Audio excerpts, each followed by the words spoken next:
আরফিন, আমি যদি বলি সকাল থেকে সব ধরনের কার্যক্রম, পণ্য ডেলিভারি থেকে শুরু করে বন্দরের ভেতরে যে কার্যক্রম চলে সেটি আমরা দেখছি না, সকাল থেকে বন্ধ রয়েছে। তবে অন্যান্য দিনের যে কর্মবিরতিতে শ্রমিক নেতারা বন্দরের সামনে, এখানে যে বন্দর ভবনের সামনে এবং বন্দরের 4 নম্বর গেটের সামনে থাকলেও আজকে এখন পর্যন্ত আমরা কোনো শ্রমিককে এখানে দেখিনি।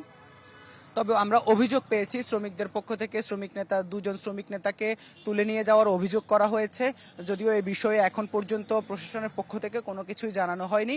আর যেহেতু এর আগে 6 দিন ছিল কর্মবিরতি, 6 দিন করা হয়েছিল, তখনও কিন্তু আসলে যে পণ্য ডেলিভারি এবং বন্দরের ভেতরে যে পণ্যের যে জটলা তৈরি হয়েছিল সেটি মাঝখানে শুক্র শনি দুদিনে আসলে ঠিক কতটুকু ডেলিভারি করা সম্ভব হয়েছে সে তথ্য কিন্তু এখন পর্যন্ত আমরা আসলে জানতে পারিনি। আর আজকে থেকে যেহেতু একেবারে টানা কর্মবিরতির ঘোষণা দেওয়া হয়েছে, যার কারণে বন্দরের ভেতরে থাকা কন্টেনার কিন্তু জট তৈরি হওয়ার যে শঙ্কা, সেই শঙ্কা দেখা দিয়েছে। যেহেতু সামনে রমজান, সেই রমজানের আগ মুহূর্তে আসলে একেবারে পুরো বন্দরের কার্যক্রম বন্ধ রাখা, অনেকটা যারা পণ্য ডেলিভারি নিতে আসছেন যে তারা বলছেন যে আসলে এক ধরনের যে বন্দরের যারা গ্রাহক তাদেরকে জিম্মি করে পুরো ব্যবস্থা একেবারে ভেঙে পড়ার মতো অবস্থা যখন হয়েছে, তখন বিষয়টি আসলে গুরুত্ব সহকারে দেখা উচিত তারা বলছেন।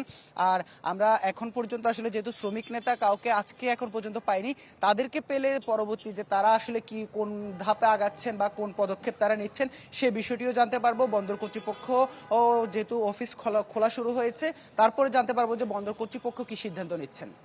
ধন্যবাদ ইবেন মির। দর্শক, চট্টগ্রাম বন্দর থেকে যুক্ত ছিলেন আমাদের সহকর্মী।